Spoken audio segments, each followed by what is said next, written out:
So welcome everybody to our first Wine and Shine event of Red Shelf Connections. I know we've got some people coming who've been to a couple other Red Shelf Connections events already. And this one is going to be more open conversation, less presentation oriented. And we've got three sort of guests of honor today who are going to do some speaking, but really we are asking and inviting everybody to join in either live through voice or in chat. So you'll see in the chat there that I dropped a message. If the speakers, while someone's speaking wants to know something from the group and ask a question, you can throw an answer there and we'll be sure to call it out, or go ahead and unmute yourself and feel free to jump in with questions. So it's really more of a back and forth. But we do have, whoops, 1 second.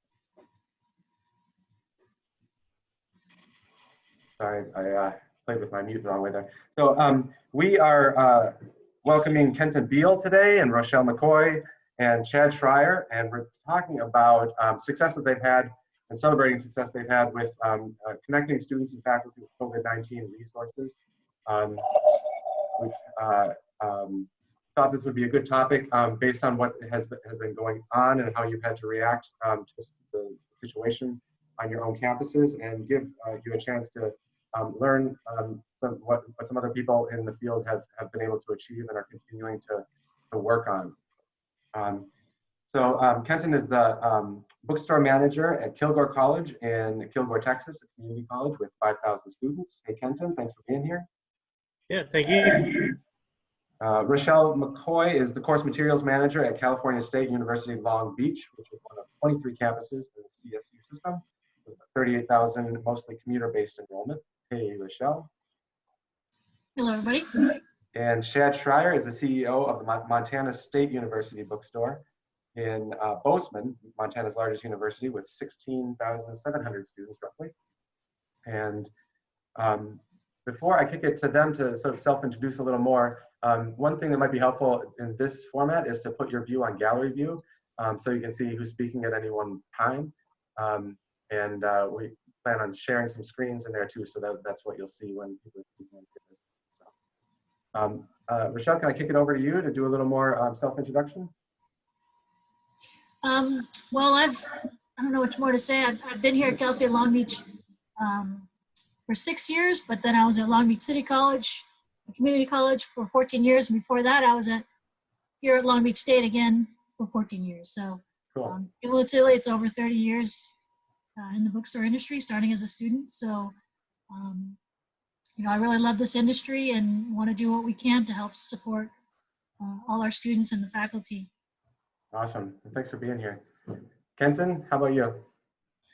I've been at Kilgore College. It'll be a year in July, but I've been in the bookstore industry for about 6 years. I was with Follett for 5 years at Paris Junior College, and then also Austin College in Sherman, Texas, and Richland College, a part of the Dallas County Community College District. It's an awesome industry to work in. I mean, you get to work on a college campus every day, and it's just fun working with students and watching them reach their goals. And in a few years they come in, they buy their regalia, and they're off chasing their dreams. So it's a very rewarding career. Cool. Thanks. And Chad, you want to jump in here for a second? Say hello. Sure. Hi, everyone. Name's Chad.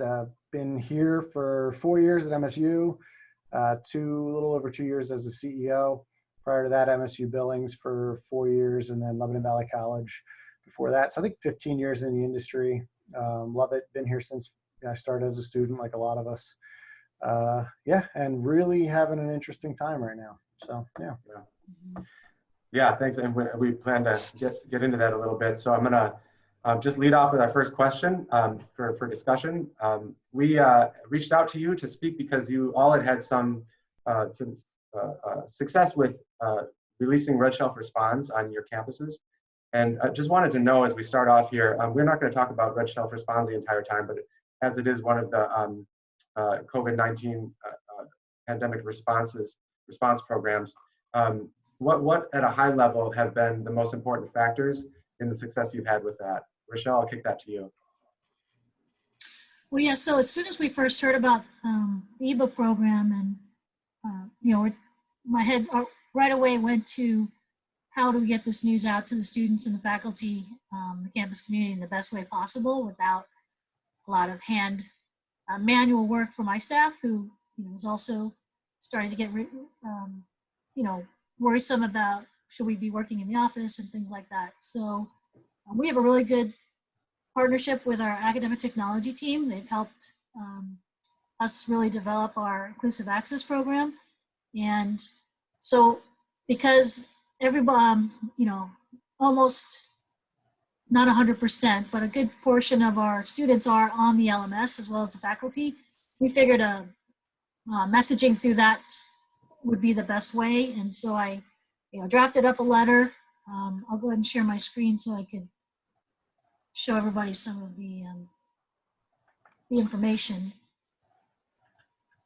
But we drafted up a letter based on some of the verbiage that Red Shelf prepared. I shared that with the Director of Academic Technology and the LMS admin and said, hey, here's a really great tool that we know a lot of students can take advantage of. And how can we best get this out into their, into their space? So they right away, within 24 hours, they edited the letter down, and they got a message into our LMS system, which students see right away. This is the edited version. Depending on students' email notifications, they could either get an email or a text notification as well. So it really got into the student space. And then the second part was the academic technology team also took the letter and on our behalf sent it out to their department communication specialists, who then sent it out to their faculty and staff in their departments. So we didn't necessarily put it on our website because students aren't really visiting our website. They were in the LMS every day. So that's the best option we took, and obviously it looked like it worked. So I'll hand it over to Kenton. Let me unshare my screen. Yeah, we basically kind of did the same thing. At Kilgore College, us being such a smaller community college with only 5,000 students, what I did, we saw the alerts going out, and then Mike called me and kind of filled me in what was going on. And what I did is I got with our marketing team on campus, and I can share you his post and then also the email that we sent out to students. But our marketing director basically put this up on his up on the app, just a reminder to students of what was going on. And then also we put out in our LMS email, I put out a blast email, just kind of letting students know what was going on and how we could help them, since they were being taken off campus, and us being kind of a oil and gas community. We had a lot of students that were displaced, had to go back home. And then of course with our Rangerettes, they come in from all over the United States and couldn't get back in their dorms. So any way to help them with textbooks and materials was huge. And it's gone over really well. I mean, I had students call today, how did I get access to my free ebooks? And I'm like, well, let me show you real quick. And they're loving every bit of it. So it's been a great win for our community college. Cool.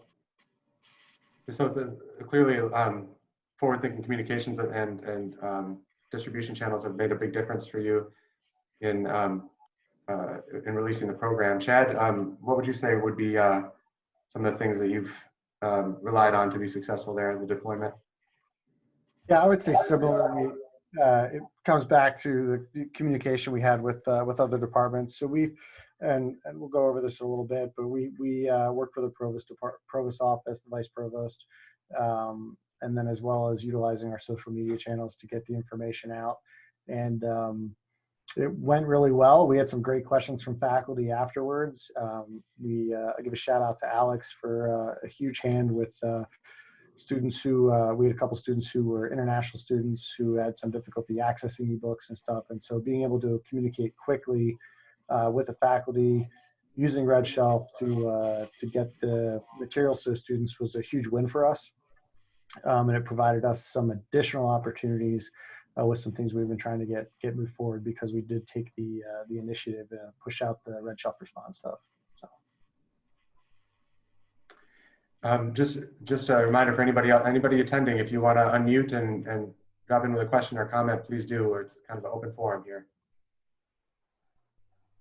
Thanks, Chad. So the Red Shelf response is one of those factors, and we showed, you showed one, me anyway, so far, one of the your COVID response landing pages, and they may include other resources. So have there been other resources you provided from outside your institution that you've been leveraging or promoting in that way, or in any of the ways that you just mentioned? Kenton, can you take that one? Yeah, so we, the other day, we had our cabinet meeting with the president, and Kilgore College was funded about $4 million in aid to go to students, and it's going to come in 2 waves. The first wave of the $2 million, we are using it, and it's going to go to student balances that have been unpaid. That's going to cover, tuition and fees, if they've, have outstanding balances for course materials, meal plans, room and board that, they haven't paid. It's going to cover that. So the expense for the spring semester is going to be covered. And then of that remaining $2 million, an application went out today. So students can apply for if they need help with rent, utilities, groceries. Those funds are going to be available for them. And then we're looking at the extra $2 million that we'll get sometime later this summer. What does that look like, and what we're going to do with it? Most of that will probably go to the college, operating budget, but we want to push it out to students as much as we can. Is anybody else in the group, any of the attendees, dealing with a similar situation to that?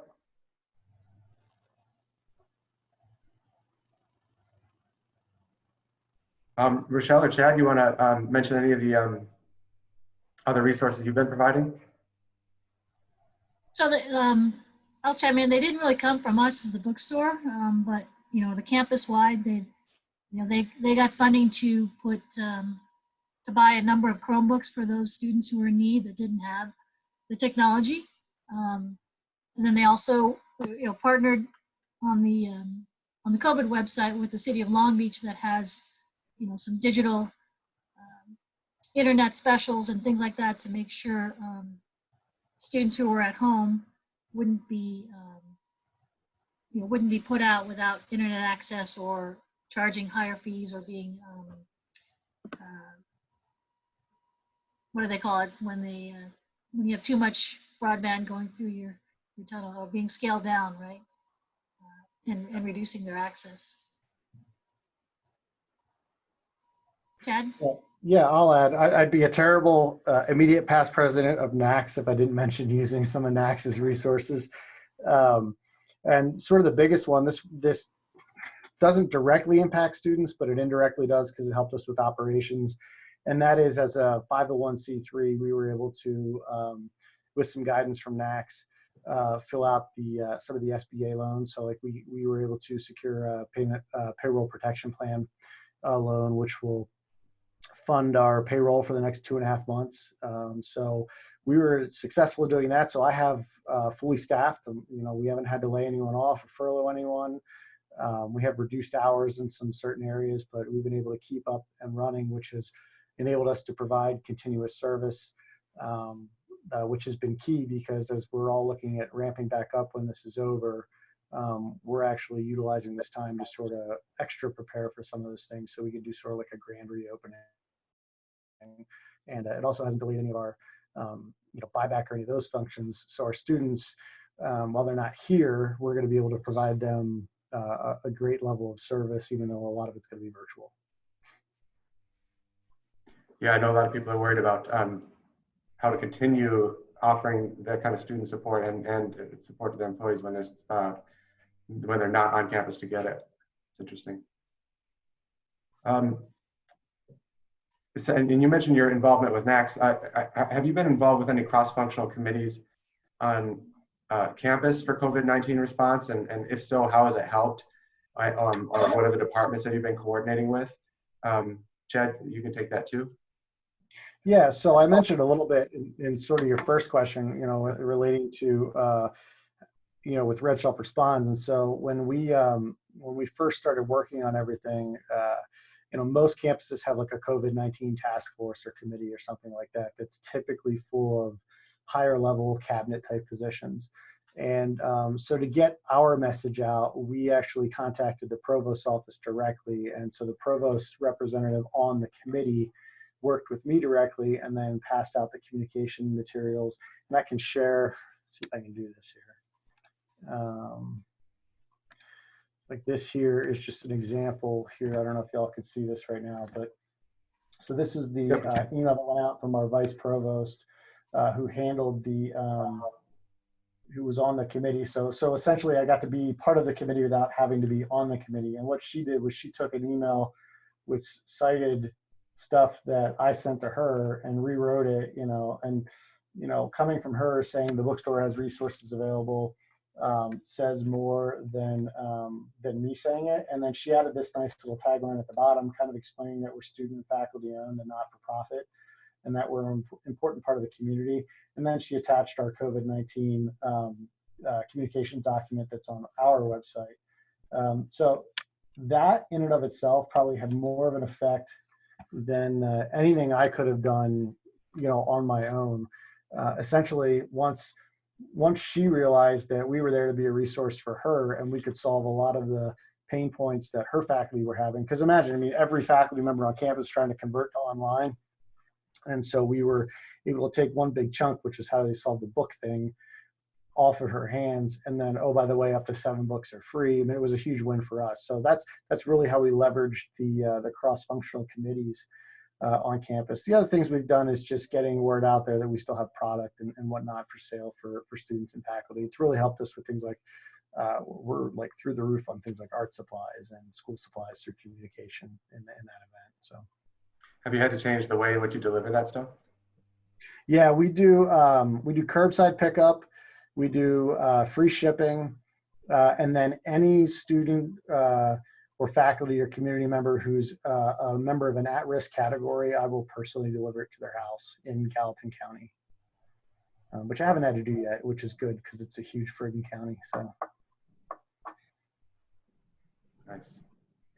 Rochelle or Kenton, any examples on your end of cross-functional collaboration on the response? Or cross-departmental? We've just been involved with, we have an academic technology, accessible technology task force or committee. So I'm on a subcommittee that we actually had a meeting like 2 weeks ago, just before this, getting involved with this connections sessions, and a lot of good things came about. I'm glad they were able to include me in a lot of the conversations because it came to accessibility with course materials, things that involve the bookstore, because if we were providing the Chromebooks or handing out the Chromebooks, we found out that some of them had issues using the proctoring software that the campus was using for exams. And so we just wanted to make sure we kept those relationships close with our disabled student services and our accessible technology teams. Mm-hmm. Great. And Kenton, how about you? Any other? Really not. Well, something launched today that we're starting is basically, we're calling it KC Connections. Yeah. So basically it's going to be kind of like Zoom meetings like this, that, faculty and staff will conduct with, groups of students, just to hop on and just say, hi, how are you doing? We miss you. How's your life going? Just to be able to answer questions and bounce things off of each other, just so we can stay connected as a group. Me being a former college athlete, I'm working with the athletic department. So we're starting meetings next week with the athletes, just checking in with them, seeing how they're doing. Another committee that we were on, we were talking about connectivity and, going fully online.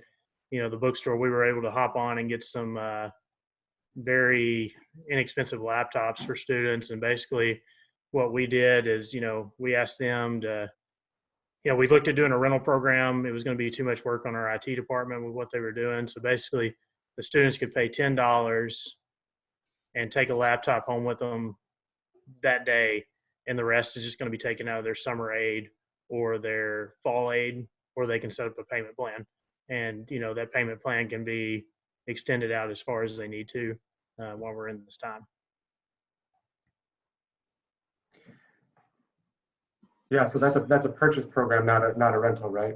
Yeah, it's a purchase program. We looked at doing rental, but our Right. IT department is only 2 people, and it was just going to be too much of an overload for them. So, letting them take it for $10, and I even said, I'll even pay for it if they can't afford it. I'll even pay for it out of my pocket so they can take it with them. Mm-hmm. I know we mentioned COVID response pages earlier, and I wonder what have been keys to success with putting that together? Have you did you learn anything in retrospect that you would have changed in putting like sort of your central resource together for students or faculty? And just talk a little bit more about that webpage and resource. Chad, would you mind doing that? Yeah, so I'll show our COVID page here. So this is the university's main page, but some of our stuff is linked there. So when you go to the bookstore's homepage, this is our homepage. You can see we've got a COVID-19 update link there. When you go there, this is our main, so it's got a little video that we did that has me talking pretty terribly about all the things that we do and offer. And then sort of we've been updating this as needed to explain each and every piece of what we're doing. So there's faculty stuff in here and there's student stuff. So we're doing Zoom conference calls with faculty members of departments. We're pushing things like inclusive access through that. So anything that they need to work through, we're willing to do that. And then buyback and rental returns have been the big other things. So what I would say as far as like what are our takeaways, the first takeaway has been that having a COVID page is a really good idea because people are looking for that information. The second one is make sure that you're tied in with the university because students are going to go to the university page before they're going to go to the bookstore page. And then the other thing is just making sure that sometimes delaying the information a little bit to make sure you have it right is better. Like we were really ahead of the game on rental returns, but we didn't have the solution in place yet. We just wanted to get the information out that we had it, and that actually caused more frustration, I think, initially than it did in the long run, because people were like, okay, you'll take rentals back, but how will you do it? And we didn't have those solutions in place yet. So now that we have the solutions in place, it's not an issue, but for the week or two that we had it up before we had the solution, we were answering some concerns about that. But yeah, you got to have one. It's key. Yeah, sure. I'll bet there are multiple schools out there who found themselves, communicating before solutions to certain challenges were completely developed yet. And if anybody does anybody in the audience have any comment or a similar situation?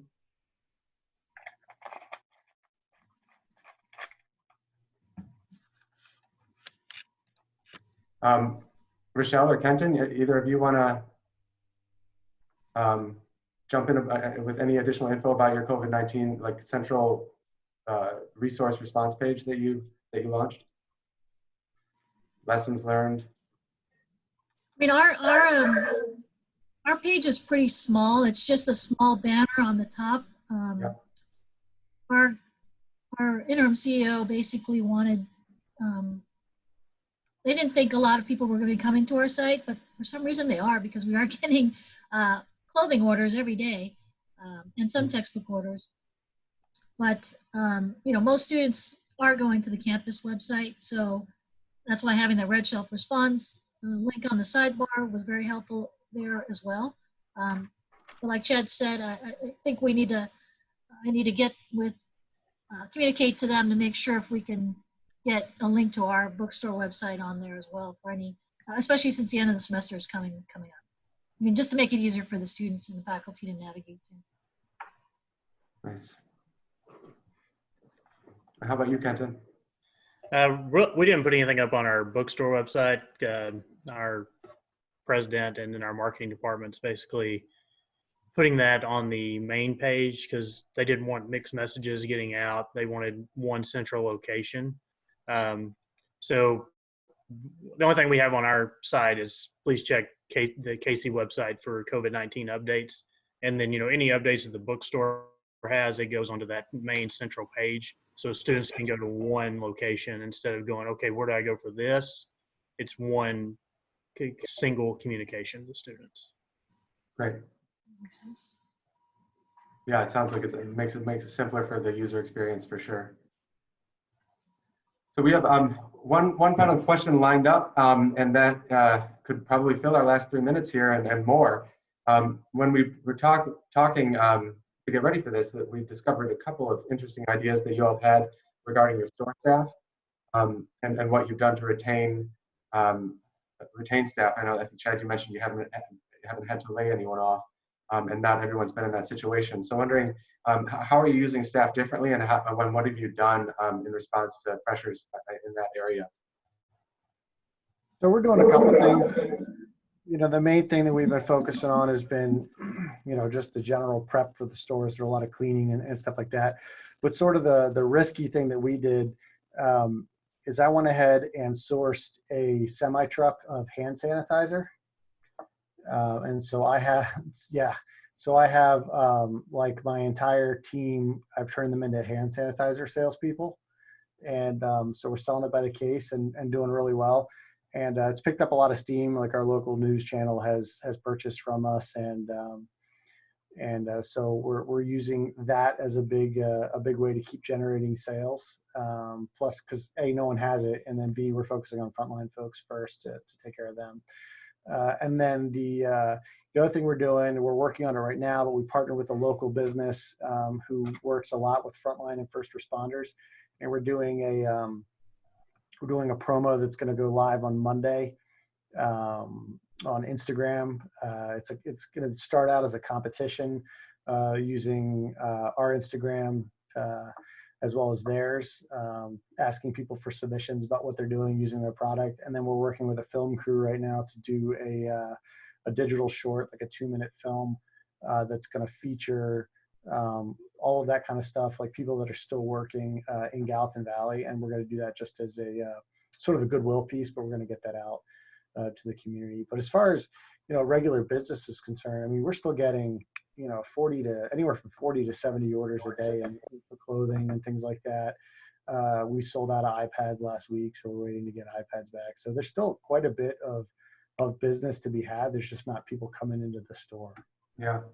Rochelle mentioned increase in, or at least a continuing demand in sales of shirts and stuff. Do you have any idea why that continues or grows right now? I mean, we're the Bobcats. I'm not sure because the sports teams are all down as well. But yeah. So maybe I'm trying not to buy stuff because the more you sit at home, the more you can just shop and spend your money. But that's true. So maybe people are just more activity online in general, and they've got the school spirit still, even though they can't be on campus. I mean, it helps that we took 25% off everything. Yeah. So, and they're trying to. We do have a small amount of staff that we retained because mostly it's just the warehouse, the course materials office, and a few people from the clothing and gift departments who are basically taking everything they can and putting it on a catalog online. So yeah, because we can't sell it to students directly, in stores. So we don't know how long that'll be for summer.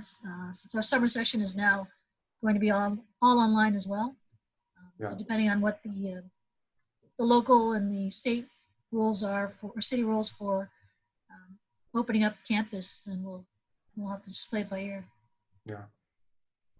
Yeah, and definitely interesting time and to see what the response is from consumers in general as things might extend here.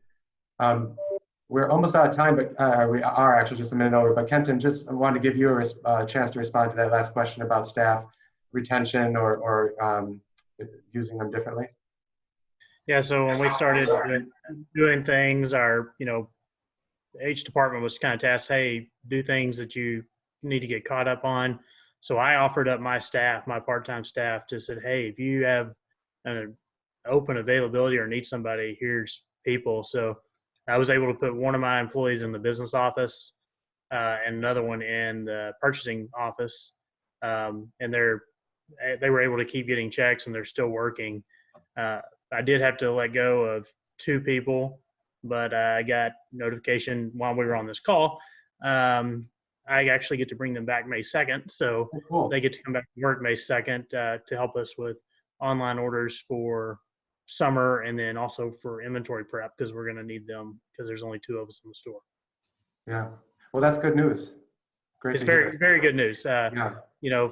2 students that didn't know what they were going to do. Now they get to come back to work in a few weeks. So they're really excited. Right. That's awesome. That's good to hear.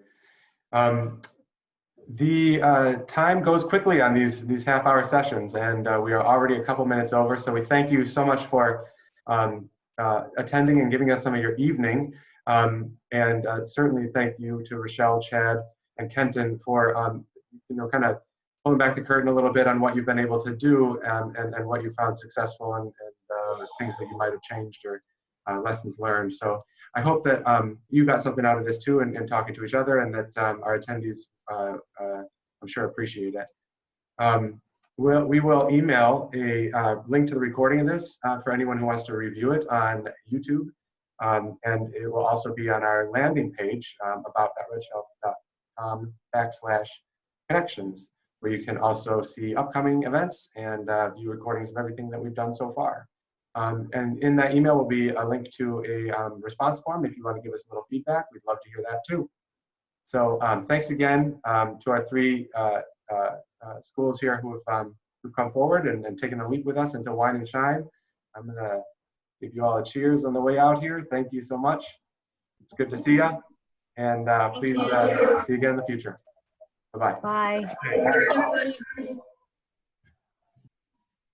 Thank you. Thank you, guys. Thanks. Bye-bye. Have a great week. You too.